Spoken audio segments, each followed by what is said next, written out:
જય Hind. Gujarati study education ચેનલમાં તમારા દરેકે દરેક મિત્રોનું હાર્દિક સ્વાગત છે. તો મિત્રો, આજે આપણી વિડીયોમાં જોશું કે ધોરણ 9થી 12ની મિત્રો દ્વિતીય વાર્ષિક પરીક્ષા એ ચાલી રહી છે અને એની અંદર અલગ અલગ જિલ્લાઓની અંદર અલગ અલગ તારીખે અલગ અલગ વિષયના પેપર લેવાઈ રહ્યા છે. તો મિત્રો, આજે હું તમારી સમક્ષ વાવથરા શાળા વિકાસ સંકુલ જે મિત્રોની દ્વિતીય વાર્ષિક પરીક્ષા મિત્રો જે પેપર છે 2026નું ધોરણ 11નું પેપર છે, વિષય સમાજશાસ્ત્રનું છે અને 20/1/2026 એટલે કે આજનું પેપર છે, વાર મંગળવાર છે, કુલ 50 ગુણથી 2 કલાકનો સમય છે. તો મિત્રો, જે જિલ્લાની અંદર એ સમાજશાસ્ત્ર મિત્રો પેપર બાકી હોય એમને પરીક્ષાની પૂર્વ તૈયારી મિત્રો મદદરૂપ થઈ શકશે. તો મિત્રો, આપણે વિભાગ એ અને બીનું સંપૂર્ણ સોલ્યુશન જોશું. તો વિડીયો તમે પૂરેપૂરો જોજો અને બાકીના પ્રશ્નો મિત્રો તમારી સમક્ષ મૂકવાનો પ્રયત્ન કરીશ. તો મિત્રો, આ પેપર આવશે એવું નથી, પણ આમાંથી કેટલા પ્રશ્નો તમારે મળી શકે છે. તો જોઈએ આપણે વિભાગ એમાં જોઈએ તો મિત્રો વિકલ્પો છે. તો પ્રશ્ન 1 છે, શું છે પ્રશ્ન કે સામાજિક તથ્યોનો ખ્યાલ કોણે આપ્યો હતો? તો Emile Durkheim, Herbert Spencer, Karl Marx કે ઓગસ્ટ કાન્ટ? જવાબ આવશે option A, Imam દુર્ખીમ. Option A જવાબ બનશે. ત્યારબાદ સામાજિક રચનાનું ખુલ્લાપણું તપાસવા શાનો અભ્યાસ જરૂરી છે? ગતિશીલતા, સામાજિકીકરણ, સંસ્કૃતિ કે એક પણ નહીં? જવાબ આવશે ઓપ્શન એ, ગતિશીલતા. ઓપ્શન એ જવાબ. માનવીની જરૂરિયાત આધારિત સામાજિક વ્યવસ્થાનો ખ્યાલ કોણે આપ્યો હતો? રેડ ક્લિફ બ્રાઉન, મિલિનોવસ્કી, હર્બર્ટ મર્ટન કે ટાલકોટ પાર્સન્સ? તો જવાબ આવશે મિત્રો ઓપ્શન ડી, ટાલકોટ પાર્સન્સ. ઓપ્શન ડી જવાબ. જ્ઞાતિ હિન્દુ સમાજની કઈ વ્યવસ્થામાંથી ઉતરી આવી છે?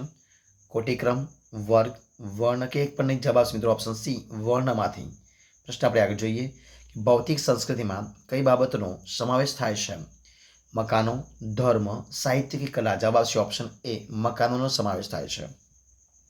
આગળ પ્રશ્ન, વિભક્ત કુટુંબના નિર્ણયો કેવી રીતે લેવાય છે? એકપક્ષીય રીતે, સર્વસંમતિથી, કુટુંબના વડા દ્વારા કે માતા દ્વારા? જવાબ આવશે ઓપ્શન બી, સર્વસંમતિથી. ઓપ્શન બી જવાબ.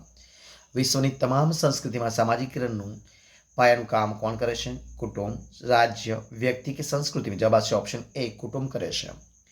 સ્પેશિયલ મેરેજ એક્ટ કઈ સાલમાં ઘડાયો?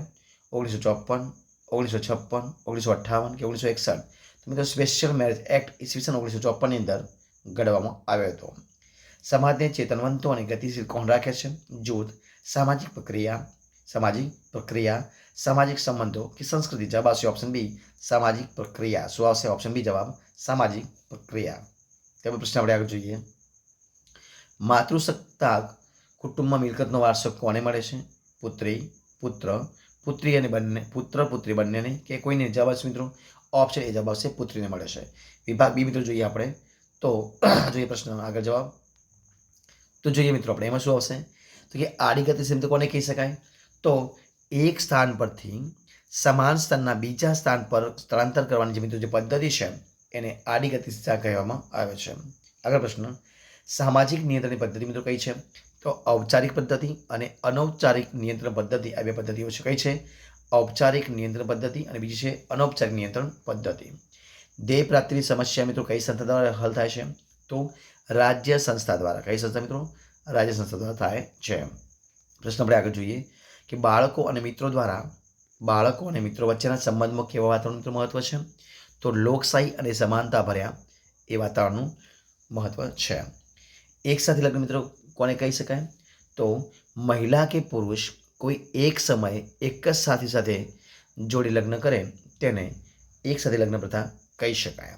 વિભાગ સી મિત્રો જોઈએ આપણે તો પ્રત્યેકના 2 ગુણ છે મિત્રો. ટૂંકમાં ઉત્તર આપતા તો સમાજશાસ્ત્રની વિવિધ શાખાઓ મિત્રો કઈ કઈ છે? તો કુટુંબ છે, શિક્ષણ છે, ગ્રામીણ, નગર, વિકાસનું અને સમાજ એ છે. ત્યારબાદ મિત્રો આપણે આગળ જોઈએ સામાજિક દરજ્જો અને ભૂમિકાનો ખ્યાલ તમારે આપવાનો હતો. ત્યારબાદ એઝિયલ મોડેલ પાર્સન્સે સામાજિક રચનાતંત્રની કઈ 4 કાર્યાત્મક જરૂરિયાત દર્શાવી છે? તો અનુકૂલન, ધ્યેય પ્રાપ્તિ, રચનાની જાળવણી અને તંગદિલી નિવારણ અને સુગ્રથન. આ જવાબ આવશે. ત્યાં પ્રશ્ન મિત્રો આગળ જે પ્રશ્ન આપણે તો કયો પ્રશ્ન બનશે? તો સામાજિક ગતિશીલતા એટલે શું? તો દરેક વ્યક્તિ અથવા જૂથ એક સામાજિક દરજ્જામાંથી બીજા સામાજિક દરજ્જા તરફ ગતિ કરે છે એની સામાજિક ગતિશીલતા કહેવામાં આવે છે. પ્રત્યાના માધ્યમો કયા છે મિત્રો? તો અખબાર, સામાયિક, ટેલિવિઝન, ઇન્ટરનેટ, મોબાઈલ ફોન અને ફિલ્મો. ભાતૃકીય લગ્ન એટલે શું મિત્રો?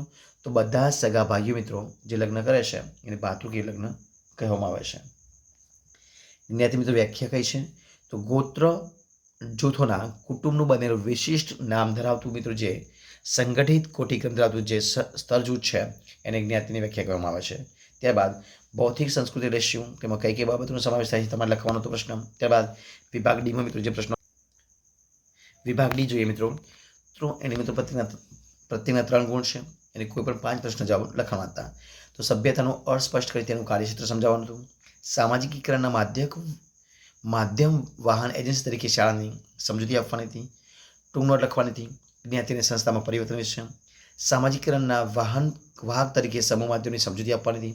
અને કુટુંબના કાર્યો મિત્રો કયા કયા છે? તો જૈવિક કાર્ય, મનોવૈજ્ઞાનિક કાર્યો, આર્થિક કાર્ય, સામાજિક કાર્ય, સાંસ્કૃતિક કાર્ય આ બધા તમારે લખવાના હતા. ત્યારબાદ કુટુંબ સંસ્થામાં આવેલ પરિવર્તન વિશે મિત્રો સમજૂતી આપવાની હતી. તો કદ નાનું, જવાબદારી ક્ષેત્ર ઘટે, પતિ પત્ની, માતા અને પિતા અને સંતાનોના જે મિત્રો સંબંધો છે એ બધા વિશે લખવાનું હતું. ત્યારબાદ સામાજિકીકરણના અન્ય વાહકો જણાવવાના હતા અને સંયુક્ત કુટુંબની વિશેષતા લખવાની હતી. તે મિત્રો આપણે વિભાગ ઈ જોઈએ તો વિભાગ ઈની અંદર બનશે પ્રશ્ન કયો બનશે? તો મિત્રો કોઈ પણ 2 પ્રશ્નો 10 જવાબ આપવાના અને પ્રત્યેકના 5 ગુણ હતા, ટોટલ 10 ગુણ હતા. તો સંસ્કૃતિ એટલે શું? તેના પ્રકારો ઉદાહરણ સમજાવવાના હતા. લગ્ન એટલે શું? લગ્નના પ્રકાર સમજાવવાના હતા. અને કુટુંબનો અર્થ આપી કુટુંબના પ્રકાર લખવાના હતા. તો મિત્રો આ હતું આજનું પેપર. તો મિત્રો જો તમને મારો વિડીયો ગમ્યો હોય, પસંદ આવ્યો હોય, યુઝફુલ લાગ્યો હોય ને તો એને લાઇક કરો, કોમેન્ટ કરો, તમારા મિત્રોને વિડીયો શેર કરો. છેલ્લે ચેનલમાં નવા હોય ચેનલ સબસ્ક્રાઈબ ન કરી હોય તો એ સબસ્ક્રાઈબ કરવાનું ભૂલશો નહીં. આપણે ફરી મળીશું એક નવા વિડીયો સાથે, નવા ટોપિક સાથે. ત્યાં સુધી બની રહો. જય હિન્દ, જય ભારત, જય જય ગરવી ગુજરાત. Best of luck.